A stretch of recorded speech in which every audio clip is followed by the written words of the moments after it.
Hello, interwebs, and welcome to Close Up. I'm your co-host, Joe. And I'm Ryan. Today, Ryan and I count down the top 10 best TV shows of all time. Which is really just our respective top 10 lists of TV shows we really like. Yes, this is not a definitive, what should be the top 10 shows of all time. This is our personal list. And I hate that we even have to say that. So stupid. People can like what they want to like. My list may not be the same as your list, but it doesn't make it wrong. Even though yours is. Exactly. Right. So, zooming into our medium shot now. I'm going to do a coin flip just to see who gets to go first. What do you call? Heads, tails? Tails never fails. Heads, I go first. Fuck! All right, let's get into our close-up. That's a little shout out to my brother. Whenever they did a coin flip in football, he'd always call tails because tails never fails. He just proved me wrong. Never heard that one. So let's get into my number 10 with Velma. I had to say it just to piss you son of a bitch. We were talking about this just beforehand. Okay, my actual number 10, She-Hulk. Sorry. Wrong list. Joe? My actual number 10, Batman the Animated Series. Oh, okay. For real. This time. All right. See, this one's a weird one. Low? Yeah. See, this is a weird one. You've watched more shows than me. Never mind. Keep going. Okay, look, and I'm gonna, I gotta clarify here. The thing about Batman the Animated Series, the fact that it even makes this list is a minor miracle. Because I don't think I've really seen much more than the first season of it. There it is. I haven't rewatched this show since I was a child. And even as a kid, I'm pretty sure I really only ever watched the first season on a DVD box set that I had. And I think I saw some episodes of Batman, the new adventures, on TV when I was a kid as well. But the fact that I really haven't seen a lot of this show, and it still lands at number 10 on my list, and I watched a lot of TV in my life, but it was pretty defining for my childhood. Kevin Conroy, Mark Hamill, they basically set the template for what the ideal Batman and Joker should be to me. Everything about Batman the Animated Series is... Well, look, just to get into it a little bit, I'm a massive DC Comics fan. I'm a big superhero fan. I'm a big Batman fan. And for my money, Batman the Animated Series is the best adaptation of that character outside of the original comic books. In many ways, it's even better because they blended the mythologies in such a cohesive way. This is a very specific take on Batman. He's everything a Batman should be. He's world's greatest detective. He's a world-class fighter. He fights all his main villains in a heightened reality. You have the comic book craziness alongside more grounded stories. You have Robins and Batgirls in there as well. You have the sidekicks. You have Alfred. You have, not so much the Justice League because that came in the later adaptations of the DCAU. But this is a Batman who does everything a Batman should with some of the most top-notch writing in animation history. I don't want to say in all of TV history, but at the time, it's a cartoon. It's a kid's cartoon that won an Emmy. This was pretty leagues ahead, or unheard of at the time. Yeah, this was pushing boundaries in a way that a lot of kids' TV didn't at the time. I also remember it as a kid, I think, for its violence. I wasn't used to kids' cartoons being this violent and dark. I love the way the animation style, I've heard that it was done on black paper as opposed to white paper. They built black as the background and built up from there to give the entire thing this gothic, brooding atmosphere. So even the animation style was groundbreaking at the time. The voice acting, top-notch, the writing. it was very, it taught me that good stories, basically it was a kid's cartoon that didn't talk down to me like I was a kid. It treated me like I could actually understand these pretty weighty concepts of life, and like some of the ones that stick out to me. I remember the one of him in the box when he forgets his memory and he's out in the desert, and then him and this and one of his other coworkers, they're forced in the hot box and they're gonna get heat stroke, and like that was pretty intense for a kid's cartoon. Batman Mask of the Phantasm, I'm kind of considering it part of this. It's like a feature-length version of the show. But like that movie scarred me as a kid to this day. The scenes at the end when the Joker's getting his teeth knocked out, or Batman getting beaten and bloodied by the SWAT team shooting at him in the building. He's getting ripped up. Or even the Phantasm herself with the dropping gargoyles on the bad guys in the open graves. That was the movie, but the show was pretty intense too at times. They got away with a lot for a kid's show. And I need to rewatch it for sure. Ryan's rewatching it. I'm sure it'll be on this list for him. I'd be surprised if it wasn't. But we'll see. Yeah, it taught me that good stories can be universal. Don't talk down to children. They can understand weighty concepts. But the spoonful of sugar the medicine goes down a little bit easier with the spoonful of sugar that's superhero content as well. Yeah, it was a very good formative storytelling experience from a young age, and I still have great admiration with it to this day. Good choice. You know what I want to buy? Maybe it'll be at the next con or whatever. Is like an animation still from that show. Oh yeah. Of like the background of Gotham, but I want it to be like the actual still, so I can hang it up on my wall and be like, yeah, I own this piece of art, because that's what it is. It's art. I love animation stills. Mwah, so good. Great choice. Now, my number 10 is Falcon and the Winter Soldier. Now, this show, you did to me, I had to do it to you.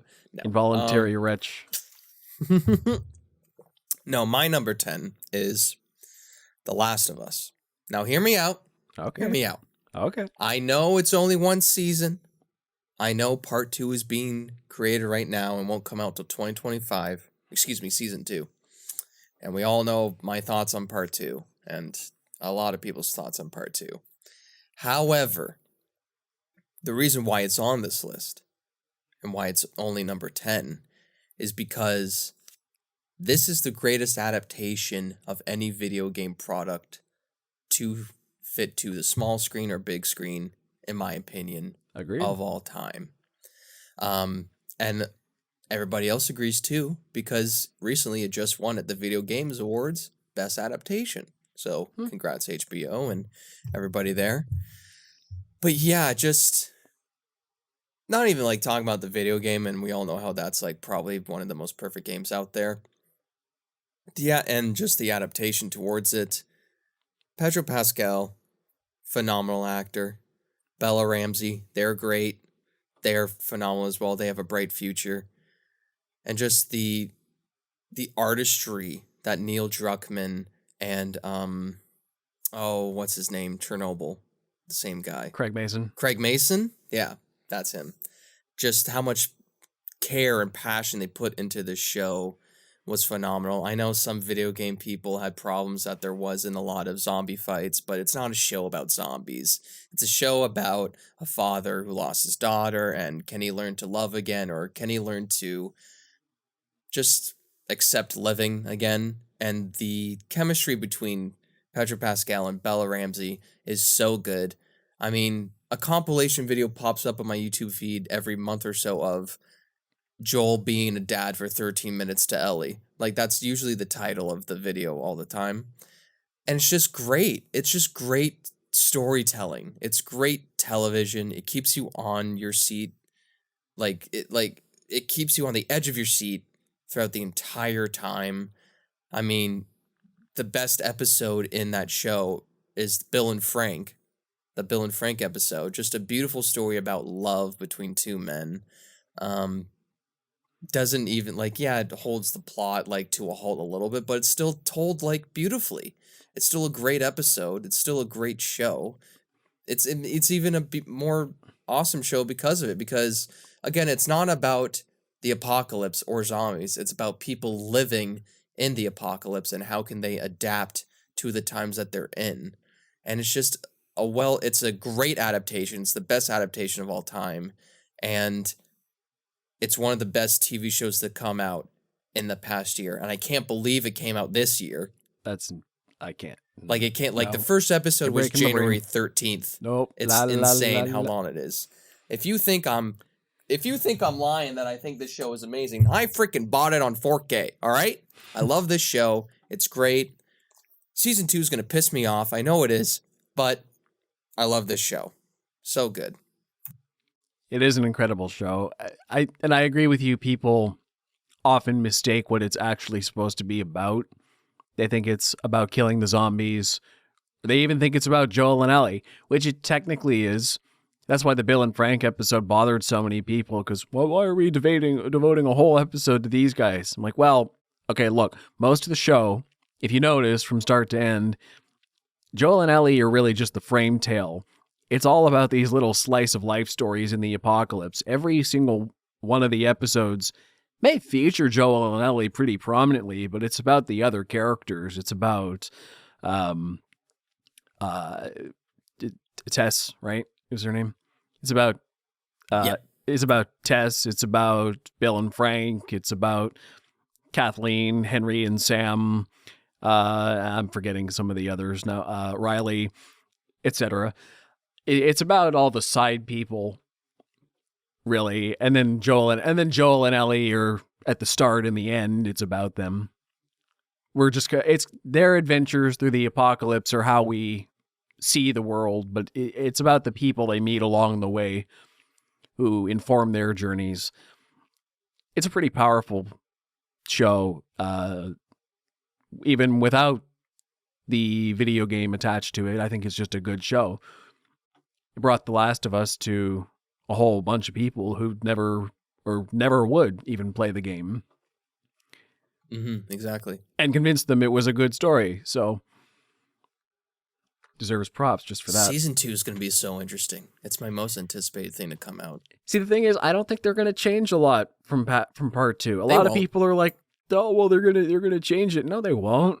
Neil Druckmann's still in charge, and he stands by a part 2. He stands by his choices, and I respect him for that. Here's the funny thing that I read, because Pedro Pascal's not going to be physically in new Mandalorian stuff, apparently, because he's so busy. Yeah. And I think he said something, I think it was because of The Last of Us Season 2. But for people who know what happens in part 2, he's not going to be, you know what I mean? Like, his schedule's not that yet. But I also heard he's supposed to be Reed Richards in Fantastic Four. Like, that's the rumor going around. I don't know if that's confirmed yet. Yeah. I don't know about that. I don't know. It's an interesting casting. But he's a very popular guy. Yeah, and that's what I'm afraid of. It feels like a popularity stunt instead. Like, I just don't know if I see him as Reed Richards. He doesn't... It's a bit old. He doesn't... It's a bit old to play Reed Richards a little bit. No, Reed Richards has always kind of been this middle-aged guy anyway. It's not his age. It's just...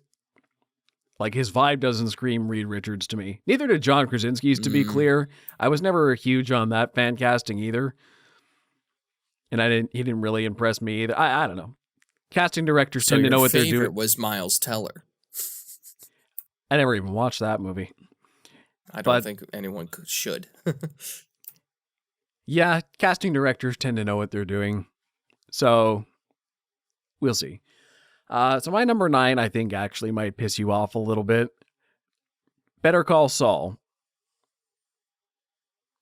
Okay. Breaking Bad is not on the list at all. Now you've pissed me off. Yeah. There it is. Yeah, you know, I stand by that opinion very strongly. Better Call Saul is better than Breaking Bad. And the people who don't think otherwise never gave Better Call Saul a chance. Or they're so in their bubble of Breaking Bad's the best show ever because it's just what they regurgitate over and over and over again. Better Call Saul is superior television, for my money. Not to say Breaking Bad isn't great, because I really think they're about on par with each other. But Better Call Saul did a lot more for me on an emotional level. Because Jimmy McGill is, I think he's a more interesting protagonist than Walter White. Walter was very, he was empathetic in the beginning, and then slowly turns into more of an asshole. And Jimmy does the same thing. But I think it's very interesting because we never knew where Walter's journey was going when we started watching Breaking Bad. But the entirety of Better Call Saul is completely informed by the fact we know how much of a dirtbag Jimmy McGill is going to become in the future. And that's how it completely gets you, because Jimmy is actually a completely likable protagonist. He's a guy who's a little, Slippin' Jimmy is a little bit of he's a con man. He makes some bad decisions, but he's fundamentally a good guy who you want to see prove his brother wrong and actually become a lawyer. Stand up to Howard Hamlin and all the guys who tell him he can't do what he's actually good at. You want to see this guy succeed, but you don't want to see him turn into Saul Goodman. And that's why with every success, you're like, awesome, Jimmy's finally finding success. He's proven the naysayers wrong, but every step brings him a little closer to Saul Goodman, and I don't want to see that. So the entire show is toying with your emotions from day one. It's all... I've never seen a prequel handle that kind of thing so effectively before, where it really makes you dread coming to the original. But Better Call Saul, I think, is a great prequel. It fleshes out really anything Breaking Bad left open-ended. If you've never seen Breaking Bad, I think it would even be more affecting in Better Call Saul, because you know how some things end, obviously. But it has this kind of surprise factor. Even if you know how things are going to go, it still manages to surprise you. It really fleshes out so many of Breaking Bad's supporting characters, specifically Gus and Hank. They get a whole lot more to do in Better Call Saul. They're massive parts of the show. And then there's Nacho. His story is incredible as well. Just fantastic all around. Because Nacho is one of the... and frickin' Kim Wexler, Rhea Seehorn. She makes this show. She's probably the best performance in the whole Breaking Bad universe. I'm willing to wager on that. She's absolutely incredible as a foil for Jimmy. Just this lawyer who, she's super idealistic and really wants to help people any way she can. But Jimmy's also a very bad influence on her and starts taking her down a morally gray path, which she's a little too at home in sometimes. So he's kind of corrupting her and she's kind of keeping him from being corrupted. Oh, and then we get, later on, we get more storylines with the Salamanca family. And we get the best villain in the whole Breaking Bad universe, Lalo Salamanca. This show does villains so exceptionally. So it basically bounces back and forth between this this kind of absurdist, comedic, lawyer con man story, and this super serious, gritty crime drama with the mob in New Mexico, all leading up to the status quo we know in Breaking Bad. And then the two worlds start bleeding pretty uncomfortably the more the series goes on. It's very funny. It's heartfelt. The action's awesome too. The acting is absolutely incredible. It works both as a prequel and as a standalone thing. It's the coolest legal drama show you'll ever see. It really, it makes being a con man look really cool. I love every time Jimmy runs a con on somebody. It's endlessly entertaining to see him pull one over on people, especially people that deserve it. It's great when he uses his powers for good. It's tragic when he uses his powers for bad. And the conclusion keeps you guessing right to the very end.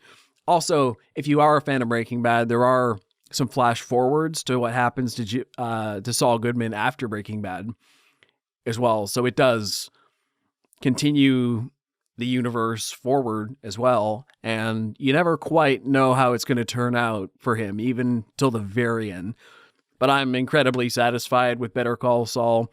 It's a great 6 seasons of television. Admittedly, it takes a couple years to get going, but once it goes firing on all cylinders, it equals and even surpasses Breaking Bad in many areas. And yeah, it's my number 9 favorite show of all time.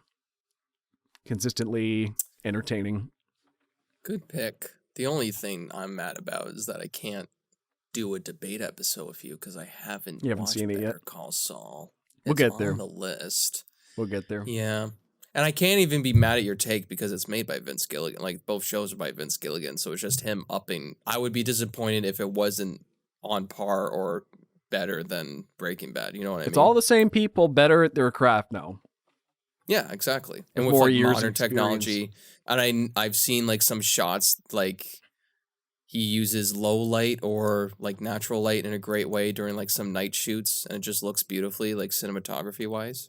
Yes. Like what's the camera that he uses? Whatever, doesn't matter. It's like the Sony A4 or whatever it is, and it's great for low light stuff. Yeah. Yeah, decent pick. I just haven't seen it. Funny enough, I've seen all the flash forwards because those clips just popped up when it happened. I haven't seen the actual show, so all that. Stuff with the Yeah. Cinnabon. Yeah, stuff like that. Also, people go watch El Camino. I don't think people talk about it enough. It's El a great Camino's movie. good too.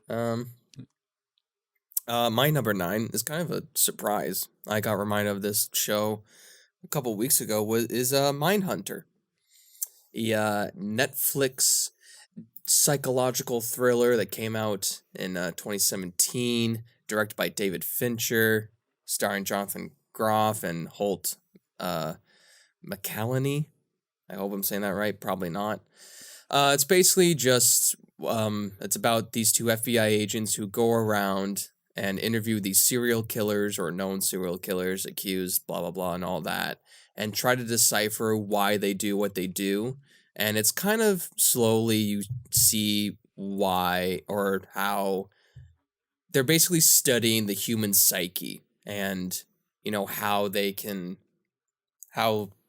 because this takes place, I believe, in the 50s. No, not the 50s. I want to say 70s, maybe 60s, 70s. I want to say this takes place in, and it's their study about mental health. And if you know anything about the 60s and 70s, nobody gives a shit about mental health. So it's really like, how can the human psyche affect these people, or are they really that crazy? Or did something just go, like, what led to them committing these murders? And it's some of like the most famous serial killers of all time that make appearances, like Charles Manson. Ed Kemper is a big one in the show. What really sucks about the show is that it's only 2 seasons and it was canceled, sadly. Mostly by David Fincher, because he said something this year in February, I think, where it was too expensive to make and he doesn't feel that audience retention came back enough on Netflix, which, is very disappointing, but it's one of those like great shows that if it kept continuing, it would have been probably one of the best shows of all time, in my opinion. I never seen Because it's just so well, it's filmed so well. The acting's really good. I mean, it's not super serious all the time. There is some comedy stuff with it too, but there's also like some funny moments that leave you. It's kind of like a dark comedy as well. Jonathan Groff plays Holden Ford, who's kind of this. He's not like he understands the human psyche enough, but he himself is still kind of like this introverted guy who has trouble like speaking to people normally, or he's not like, he's not like the typical, lead guy who's like very charismatic or whatever. He plays sort of this very straight to the point guy of like, oh, well, maybe it's because this guy's blah, blah, blah, and then this happened. And he doesn't understand, the social cues of, he's kind of like Sheldon from Big Bang Theory, like Mm-hmm. pulled down from like 10 levels. And Bill Tench, his partner, is just like a great it's kind of like a buddy cop show at the same time. He's just like a great like big muscle guy who's kind of there to call out bullshit when there's bullshit. And then Wendy's there as well, who plays like an actual psychologist and joins the team later on in the season. Who's played by Anna Torv, who played Tess in The Last of Us, which I just realized that. She's great. And yeah, fantastic show. Sad that it got canceled and probably won't ever come back, because I do understand the cost stuff with that, but it's so good that I do recommend people still watch it. They were building up to them like capturing or studying like the BTK killer murders and all that, because they would cut to like the BTK and what he was doing around because he wasn't caught. He did like his murders in the late 60s, early 70s, So and it's wasn't based on caught till real like murders? it's based on real murderers, but it's more like these guys, like Ford and Tench, are more fictional. I want to say, like, they're based Yeah. on like some of these a lot of all the murders are real, and a lot of the interviews are real, but there's some fiction thrown into it for just like dramatic effect. So it is based on like real stuff that has happened. It does get dark. I'm not gonna lie. They're dealing with murderers, and a lot of them are child murderers as well. So it's not for everybody. But it's just a well-filmed show, fantastic cast and all that. Very well entertaining. Yeah, good show. Yeah, I never tried that out, but yeah, maybe give it a shot someday. I gotta name drop Michael Mando. Going back to Better Call Saul for a sec, because I forgot his name, and I need to shout him out because he was incredible in the show, and That he was deserves Nacho, the right? respect. Yeah, Yeah, yeah, he's fantastic in that show. He's also fantastic in Far Cry 3. One of the best video game villains of all time. great actor. My number 8, Mad Men. Wow. I'm just surprised how low it is. I'm so interested to see your top 5. Yeah, Mad Men. I love my period piece television, and this one's spectacular. I love the vibe of the late 50s, early 60s. Everyone dressed in such gorgeous clothing, the suits, the dresses. I love the colors and the designs on everything. Fantastic aesthetic and production design on this show. Interesting thing about Mad Men, I find, is that every character is effectively unlikable or becomes unlikable Nice. throughout the show. They're all awful people, basically. But they're written with such complexity that you also end up rooting for basically everybody. That it's so interesting because everyone is so three-dimensional and well fleshed out that I hate them all and love them all in equal measure. They're like real people. I can tell you all their flaws and eccentricities. I haven't seen a show. There aren't many shows which develop their core cast as fully as Mad Men's do. Get really deep into their psyches and their traumas and their joys in life and their self-destructive tendencies mostly.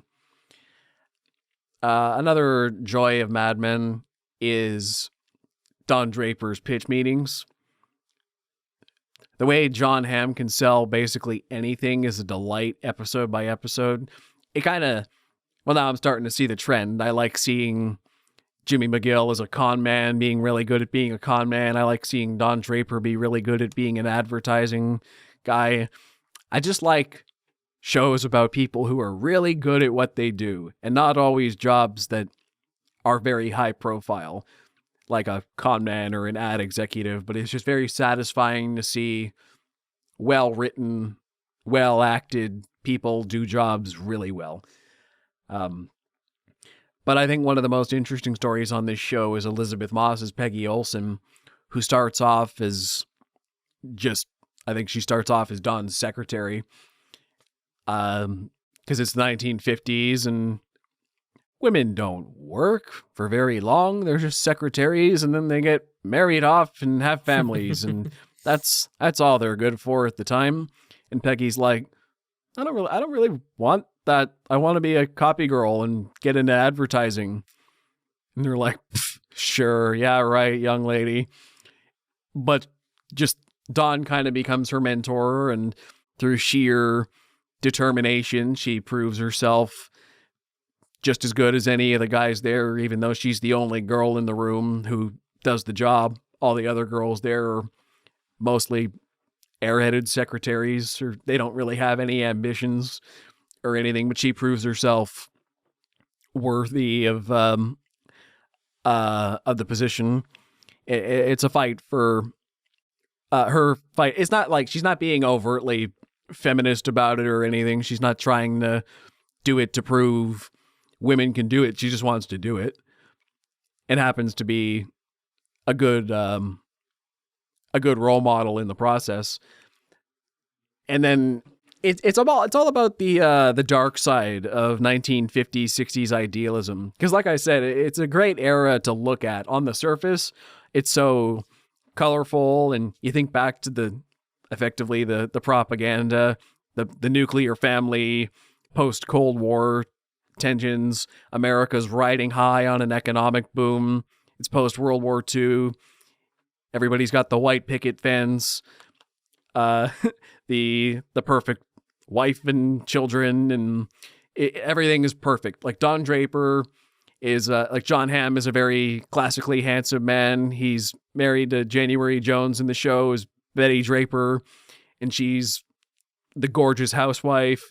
Their kids seem perfect. Everything about Don Draper's life is perfect on the outside. He's got a great job, great household, but there's a dark side to it. He's deeply unsatisfied with absolutely everything about his life, and he's kind of goes out of his way just to find some thrills wherever he can by serial adultery or in his job taking pretty high risks as well. He's just he's very unsatisfied with his life, even though it's effectively perfect. It can't go any better for him, but he's looking for a way to ruin it unconsciously. And just seeing his deterioration as a character is very interesting, because he's got this tragic backstory is the thing, and nobody really knows where he comes from. He's the mysterious man, strong, silent type, doesn't really speak much about his past, representative of a lot of guys from that era. So it's all about exploring the dark side of that reality behind all the glitz and glamour. What were these people's lives really like in a dramatic way? These people in high profile positions. It gets very emotionally complex and deep, and there's some very disturbing moments in the show that stuck with me.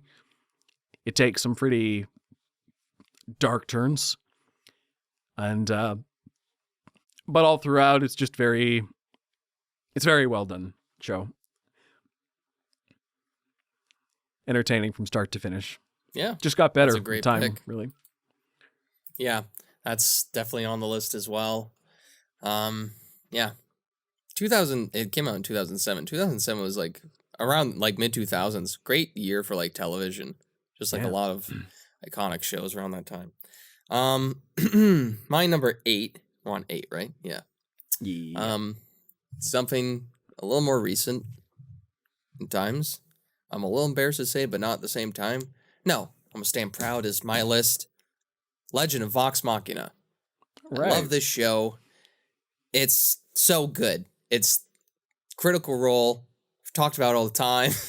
It's, all those voice actors. Liam O'Brien, Ashley Johnson, Laura Bailey, Travis William, Taliesin Jaffe, Matt Mercer, Marisha Ray, Sam Riegel. Did I get all of them? I think I did. I think that's all 8. I think I got them all. Or did I miss someone? I think you missed Travis? I said Travis. I'm pretty sure I said Travis. I should have, because Krog's one of my favorite characters in that show. Ashley was the first one I said. Oh, okay. Pay attention, Joe. Sorry, it's late. I'm zoning out. mind Yeah, wandering. it's the show based off of a D&D campaign that they did over, 8 years ago. And now they've adapted into an animation style TV show. And it's one of the best fantasy shows out there. It's hilariously funny. It's well choreographed, beautifully animated. I'm pretty sure it's by the same guy who animated the Justice League show back in Okay. the mid 2000s. I think it's that same guy that they went to. I saw in the behind the scenes. The music is phenomenal. The acting is great. Just the storytelling, you can tell it's from D&D because of just the wildness and the randomness of it, but it still all flows together beautifully because it's Matt Mercer and he's one of the greatest dungeon masters of all time. It's a beautifully well um, told story, and just the characters alone are great. Percy, Grog, I mean, their stories are amazing. Pike, Scanlan, Vex and Vax. What's her name? Did I say Pike? Who am I missing? Pike, yeah, Pike, yeah, all of them. They're all great. They're all lovable. They're all fantastic characters, and they get even more told. Like their stories get told more in different episodes of season 2. My favorite is Grog versus his uncle. That whole story arc, how Grog and Pike met, and then his fight against Kevdak is phenomenal. Where does your strength come from? It comes from my friends. It gets me hyped every time. I love this show. It's fantastic. It helped me get into D&D. It's an amazing show. I cannot wait for season 3. I can't wait for when Critical Role does their the show for the Mighty Nine. That's coming out probably after season 3 of Vox Machina. I'm hyped. I love this show. It's endlessly entertainment. There's never a dull moment in the show. It gets better and better with each episode. It's fantastic. Yeah, Legend of Vox Machina is incredible. It's incredibly entertaining. Just my favorite thing about that show is the banter between all the characters. They feel like real friends who just riff off each other in between the fights. The dialogue is very quick and sharp and funny and speaks to its character as well. The plots are epic and sometimes ridiculous in equal measure on occasion. Never afraid to go all out on that show. The character arcs are very solid as well. I mean, I'm partial to Percy. I'm a big Percy fan, but yeah, Vax season and 1 Vex are my favorite. Yeah, you're a fan of the twins. Yeah, I bought their dice sets. Yeah, but all the characters, everyone gets a chance to shine. They're all nobody's sidelined on that show. It's very well done. And how many times have you watched the show through again? 3 times, and he only discovered means I have to watch it a 4th time because I got to keep it even. And then you only discovered it a few months ago. So, oh god damn it! I keep getting Discord updates. Turn off. Thank you. Okay.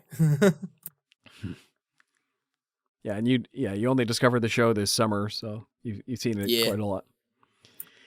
All right, so my number 7 is The Good Place. Okay. First sitcom on the list here. Although this is a weird sitcom compared to other sitcoms, this is the most serialized sitcom I've ever seen in my life. It's got a little over 50 episodes, and every single episode, I think, is named with a chapter. It's like chapter 1 to chapter 50 something. The entire show from start to end, like forget seasons, you can just binge this entire show and it's just an escalating story of craziness in the afterlife. Have you seen it? Sorry? You seen The Good Place? Okay. No. I've sadly I've seen the finale twist, which I won't say here. It's a good twist. I know. Yeah, it's a good, yeah. So basically the plot of The Good Place, for anyone who doesn't know, it's about this woman named Eleanor who, the good place is essentially heaven, but not really in a religious way. It's just, this is the place where the good people go when they die. She's not a good person, is the thing. So she gets to the good place, and she realizes that somebody with her exact name was supposed to be in the good place, but she ended up there instead. And so now her whole thing is a moral conundrum. It's, do I effectively end up in hell if I reveal myself? Or do I just kind of ride the rest of eternity out in heaven as best I can and keep my secret? Problem is, the guy who's supposed to... the original... okay, here's the problem, though. Like, 'cause she's a bad person, she doesn't really care. But in the eternal afterlife, the main person who... In the afterlife, you get your soulmate, right? And Eleanor's soulmate is a guy named Chidi. And he's a moral... he was a professor of... what do you call it? Just like moral philosophy back on Earth. And when he finds out she's not the real Eleanor, he's got to keep her secret. But now there's a problem, because this guy of moral philosophy, Eleanor's cheating him out of an eternity with his soulmate because she's too selfish to go to hell. So then she's like, okay. What if I actually earn my place in the good place? And you're a moral philosophy professor. Why don't you teach me how to be a good person? So that's basically what the good place is she's trying to fit in heaven while learning to be a good person, somebody who would actually belong there. And that's the plot for season 1. It gets wild. It's like, it's a massive journey throughout all sections of the afterlife. There's a lot, like, you start getting a lot more characters from the bad place, like the demons and whatnot show up. And then there's Ted Danson plays Michael. He's the architect of the good place. He's just the super positive angel who is who crafts the neighborhood everybody lives in, tries to make sure everybody's having a good time in heaven. And then there's Darcy Carden as Janet, who's this sentient super being, essentially, with all knowledge of the universe. And Janet's kind of a personal assistant, information broker. It's a really funny show, but even if you take out the comedy, the plot is absolutely ridiculous. You could, like, if you made a straight drama version of this, it would have been just as popular. But the kind of goofy comedy sells it. The character interactions they range from absolutely ridiculous to super heartfelt, and all the emotional payoffs on that show are earned. And the freaking plot twists on that show, I have never, like, most dramas I've seen don't pull off plot twists as convincingly as The Good Place. That show freaking blew my mind when I watched it the first time through. And it just gets crazier as it goes. I think season 3 is the absolute weirdest one, though, because of the turn they take in there. I'm not going to spoil anything for anybody, but it just highly recommend The Good Place. It's incredible television. It'll make you feel everything, but it's mostly light stuff. And I really think at the end, I became a better person after watching The Good Place. After 4 seasons of moral philosophy, the entire show from start to end is essentially, what does it mean to be a good person? And can a bad person become a good person? And what's that journey look like? And I think by the end, after seeing all these characters' experiences with their own morality, you must be a very troubled person if you don't come away a little bit better for having watched this show start to end. Well said. Yeah, it's definitely on my list of shows to watch. Because I am a somewhat Kristen Bell fan. I think she's absolutely hilarious. And it's definitely a show I will watch. I gotta, like, how you have a back catalog of video games, I have a back catalog of TV shows. Yeah. It's just Kristen so Bell's tough. great, but I think the real stars of the show are William Jackson Harper as Chidi is my favorite character. But I think Jamila Jamil as Tahani gave me the most laughs in the show. And Darcy Carden as Janet. So funny. Yeah. Good choice. All right, well, my number 7 is Batman the Animated Series. I am loving this show. just finished a couple episodes. Santana and the Mechanic. I believe it's near the start of season 2. Yeah, I'm loving it. I love this show. I was sleeping on it for years, and then oddly enough, when Kevin Conroy passed away, I was like, you know what? Out of respect for him, I'm finally gonna do it. You know, I've loved Kevin Conroy since the Arkham games. He's always been my Batman, but I gotta start watching from his beginning to really appreciate him. And it's just a phenomenal show. There's no bad episodes, I feel. There's okay episodes, but every single one is great. This is the definitive Batman. This is the definitive Joker and Mark Hamill, who is now retired, which makes sense from the Joker role, because that pairing is just always iconic. I mean, just like you said, this music is phenomenal. The animation is beautiful. The black backgrounds, like you said, just add to the tone of the show. And just even the relationships between the characters. Like, this is the best. Not only is this the best Batman and Joker, but it's the best Batman and Alfred and their relationship with each other. That pairing is so great and phenomenal. And just the amount of episodes I could list off. I mean, there's the one where he is sort of in like this maybe dreamlike state and he's not Batman, someone else is Batman. There's the Mr. Freeze one. That won an Emmy, like you said. It's phenomenal stuff. A bunch of Joker episodes. I think the second or third episode is the Joker one where it's like it's the Christmas one, and it's like Robin laid an egg. Like that's where the Christmas song for the Joker comes from. It's phenomenal. Jingle bells, Batman smells, Robin laid an egg. The Batmobile lost its wheel and the Joker got away. It's just phenomenal storytelling that was tailored for kids but didn't treat them like idiots or treat them like children, and just goes to show that, even if it's for kids, you can still make phenomenal television.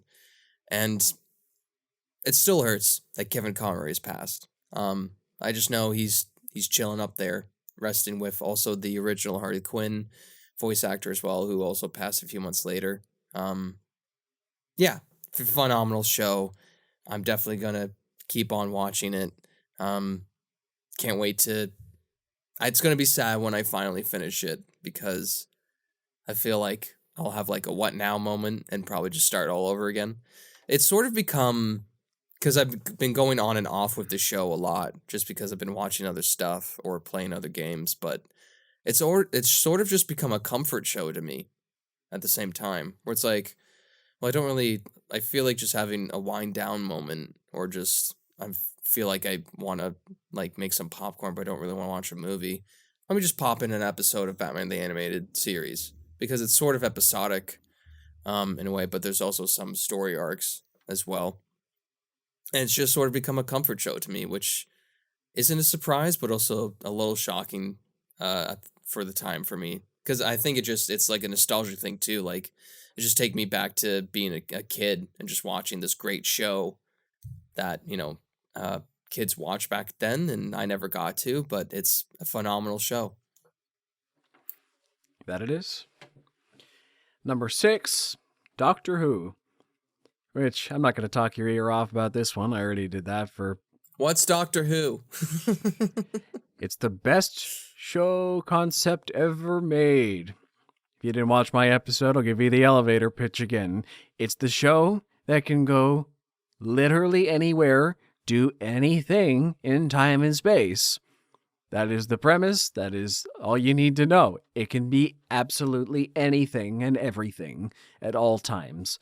Mostly what it is it's a series of morality plays where a guy who's really good at a wandering traveler who's really good at fixing things shows up, sticks his nose in business that's not really his, and tears down oppression and tyranny wherever he finds it. Often with grand lectures about how closed-minded and stupid people are to even get to this point. He's kind of a prick, but we love him because the Doctor is a good person just trying to do right in a cruel universe. and they make a difference everywhere they go. And their journey just never seems to stop, from 1963 to present, to David Tennant and back to David Tennant again. By the way, I'm loving the new specials. I just finished The Giggle the other day. Great couple episodes. I'm excited for Shooty Gatwa's Doctor.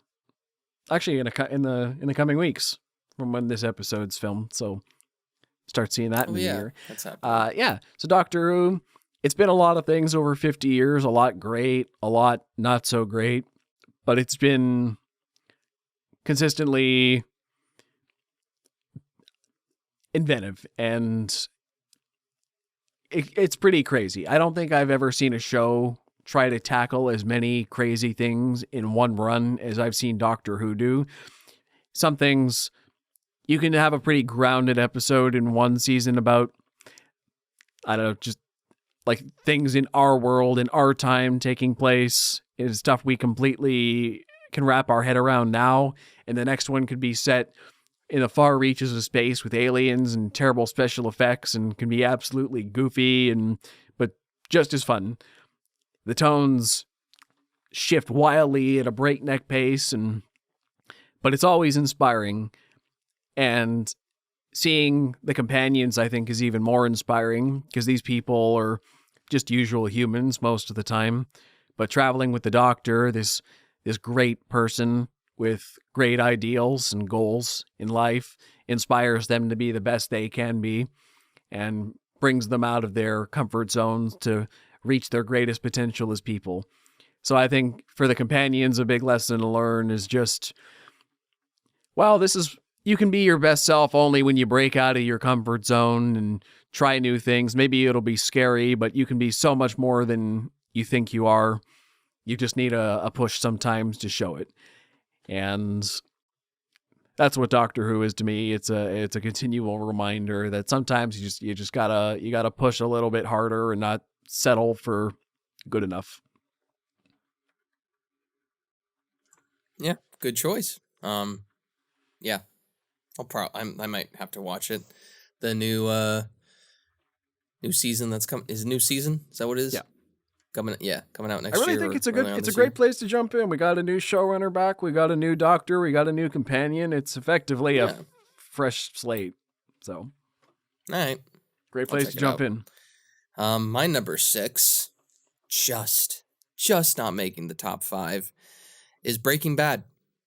Yep, the show so Joe hates. No, he doesn't hate it, but yeah.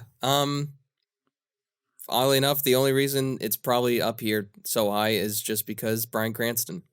I mean, talk about a guy who dominated the TV world for 6 years.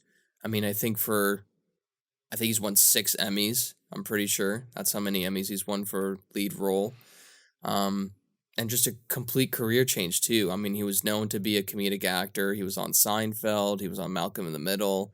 And then the show comes along and just shows how amazing he is in dramatic roles, which, gives you a good example of why Joe was right when he said comedic actors are more talented than dramatic or something like that, where they can play drama more than drama actors can play comedy. A drama actor can't do comedy, but a comedy actor has to be able to.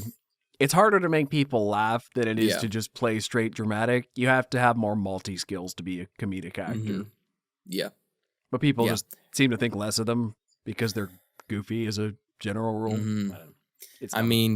And then this just and also it's Vince Gilligan's one of his first shows. I mean, just the storytelling of how a man who is dying from cancer, and he's sort of have this midlife crisis of oh man, I haven't done anything in my life. I mean, I have this amazing IQ. I have all these, diplomas and PhDs and all that, but I'm a high school teacher.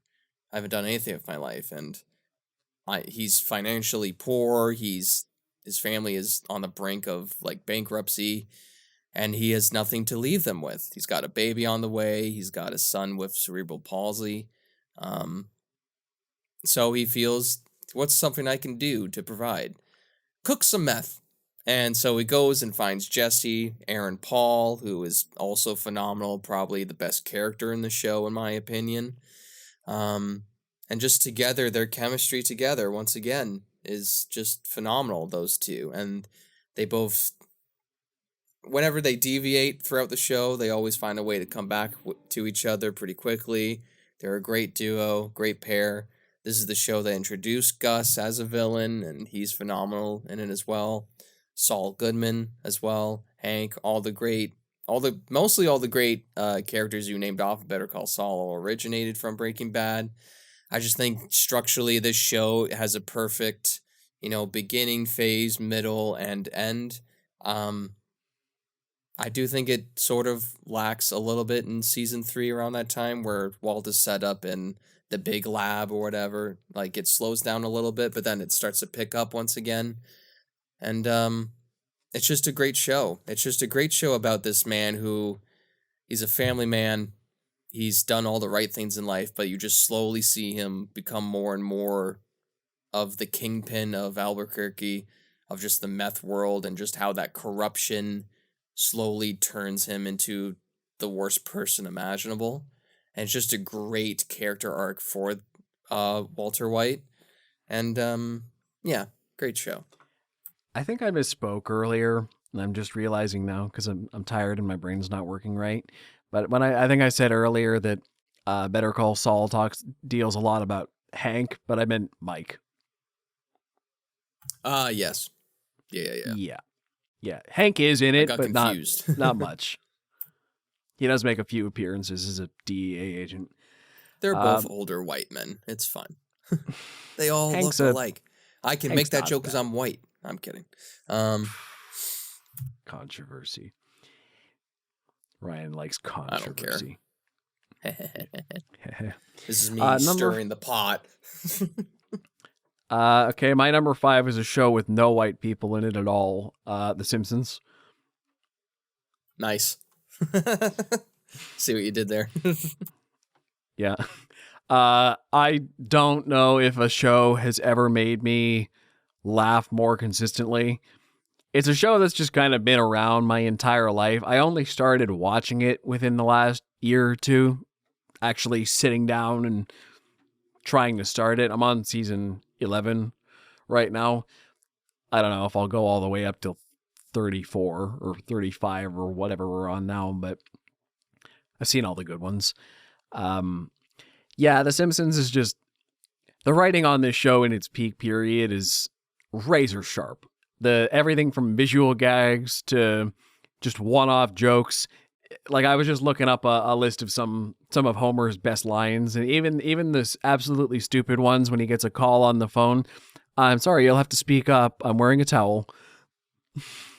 Just, it's a good line. Or when he's talking to his kids. Kids, you tried your best and you failed. Remember, the lesson here is don't try. Great stuff. Nice. I can quote the show all day, but it's also in it at its best. It also told some really serious emotional stories as well. There's some really good family moments in it as well, and that's why the show kind of lost things later when everyone kind of became more cartoony versions of themselves. The stakes didn't matter as much. The Simpsons was at its best when it was a more grounded satire of an American nuclear family. When Homer was dumb and a little ignorant, but he also had his family's best interest at heart. Marge is the doting mother with some old-fashioned ideals, and she kind of puts those on Lisa sometimes too. But Lisa's the forward-thinking radical of the family. Doesn't want to eat meat. She likes jazz. So she's definitely on a bad road. You like jazz? And then there's Bart, who's the troublemaker consistently. Bart's always hilarious. One of my favorite things about The Simpsons, and I think the thing it does better than any show I've ever seen, is that how it handles its supporting cast. I don't think there's ever been a series with a more fleshed out supporting cast than the town of Springfield. Think of all the side characters outside of the main family. Everybody from Principal Skinner, Edna Krabappel, like just in the school, like Otto the bus driver, or all the guys at Moe's, Lenny, Carl, Barney, Moe himself, Smithers, Mr. Burns, even just like lesser characters that barely show up, like the jazz. I forget his name now. What's Bleeding the Gums clown? Murphy. Is that Krusty? Dr. Hibbert. Is the clown's name Krusty? Krusty the Clown. The Flanders family. Just I could go on and on and on, but there's a million residents of Springfield, and they're all, or even like Kent Brockman, the news reporter, and they're all consistent characters with their own stories going on in the background, and have a pretty big part to play in the character stories. Like, it's a show that can throw out so many characters just as extras, and you recognize all of them. With they're expertly voice casted as well. Every line delivery is golden. They're so funny. I just love it. It just makes me laugh more than most things do. It's a very sharp show. It's animated well too. It's just a very, very funny show, but it also tugs at your heartstrings sometimes too. It can make you feel emotions when it's at its best, and there's a reason it's been going on for 30 plus years. It's an exceptional show. I think it's one of the most relatable family dynamics I've ever seen. I know enough people in my life that I'm like, yeah, it's a satire, but it's pretty accurate to how a lot of family dynamics go, even if it's not that extreme. So it's a very relatable show. So that's number 5. Nice. I was not allowed to watch The Simpsons growing up, so I can neither confirm nor deny its greatness, but the fact that it's been around for 30 years says a lot. Yeah. Weirdly enough, I was allowed to watch Family Guy, though, so it's whatever. My number 5 is Game of Thrones, specifically seasons 1 through 6. Now, All right. I know people usually say seasons All 1 or through 4. nothing. All or nothing. I can't say that. Okay. All I know right, some 1 to people say 6. seasons 1 through 4. Fuck it. I'll say 1 through 8. I don't care. Fuck it. Whatever. I ain't a pussy. Some people say seasons 1 through 4 because it does drop off around season 5, but I still think there's some good things around season 5 and season 6. Specifically the battle at Hardhome in season 5 and the Battle of the Bastards in season 6, which famously costs like millions and millions of dollars to film for HBO. It looks like a movie. Like, that battle on its own is like a cinematic scale. It's just one of those movies that took over the TV world and just dominated like everything in terms of awards, in terms of viewership. I mean, I think, what was it? The Long Night episode was the most watched TV premiere in history or something like that at the time. I don't know if anything's beaten it. Actually, I don't think that's true. I don't know if it passed the How I Met Your Mother ending or not. I can't remember. It might have or might not have. It was just one of those shows that I watched with my family. I was introduced with, and every Sunday we would watch it together. And then also I'm a sucker for medieval fantasy stuff. Dragons, magic, swords, shields, all that stuff. It's just got great characters. The Starks are amazing, the entire family. Ned Stark, Robb Stark. Jon Snow is great. Emilia Clarke, phenomenal actress who plays Daenerys Targaryen.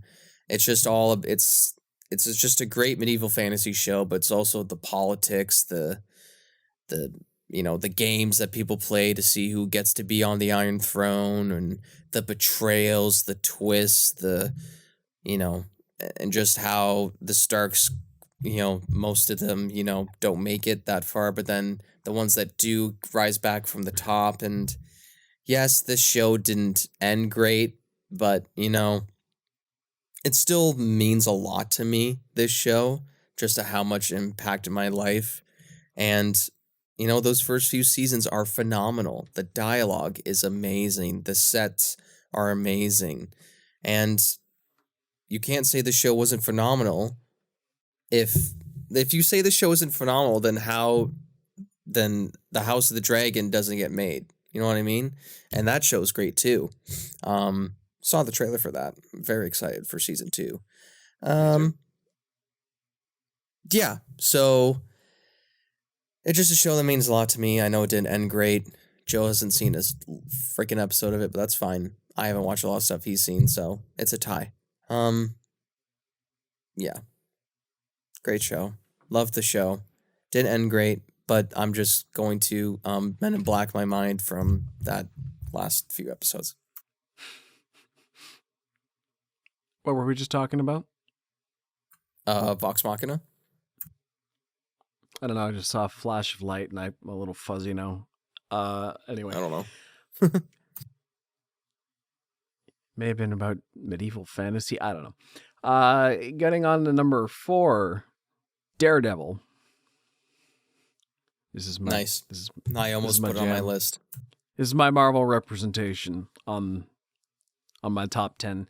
But I think it deserves to be considered beyond the MCU.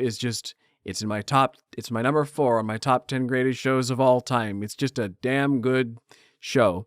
And it happens to be it's like Batman the Animated Series. Just happens to be a superhero show, but it's just a really great series. Daredevil is my favorite Marvel hero. I just love the premise that's basically, what if Catholic guilt was a superhero? Effectively. He's a devout Catholic with an aggressive streak who dresses up like the devil at night to basically deal out God's justice. He sees himself as God's soldier. And I just like the irony in it. And justice is blind and all that. The symbolism is great. Like the behind the scenes metaphors. From the very first scene of this show, I was hooked when Matt Murdock's in the confessional with the forgive me, Father. Well, what have you done? You haven't really said anything. No, not for what I've done, for what I'm about to do. And Matt Murdock's yeah, getting hyped already. Matt Murdock's an exceptional protagonist. He's a good man who doesn't like bullies, who everybody underestimates because he's blind, but he just wants to do as much good in the world as he can, but he lives by a code. And that's why, and I liked when the code is challenged later on, like with Elektra and Punisher in season 2, or when he's pushed to the brink, like with Kingpin and Bullseye. His antagonists really make him want to break his moral code and put people in the ground and kill them, or even stick. Even somebody who's kind of technically on his side wants to turn him into a killer, use his abilities for what he says is the greater good.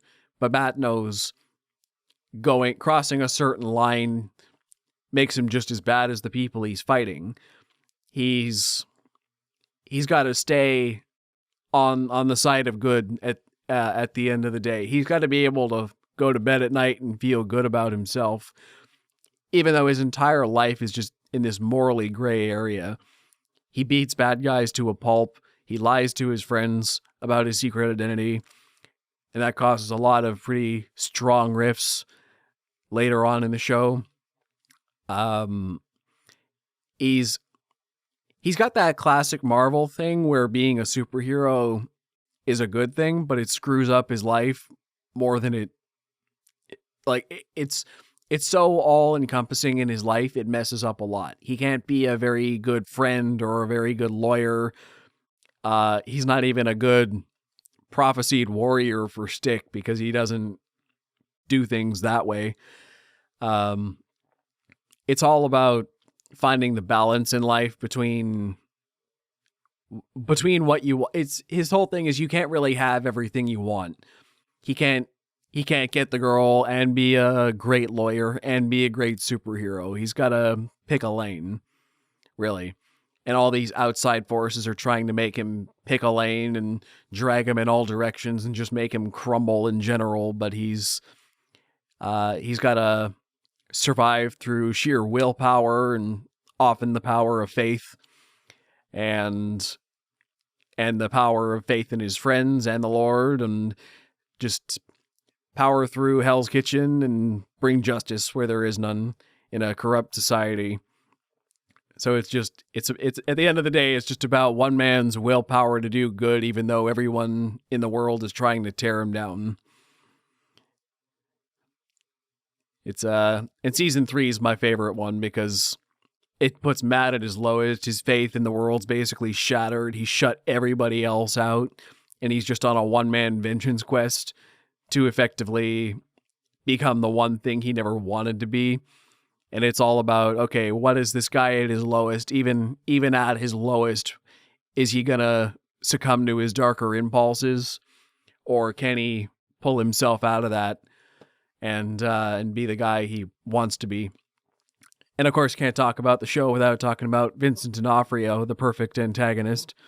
Daredevil and Kingpin are the perfect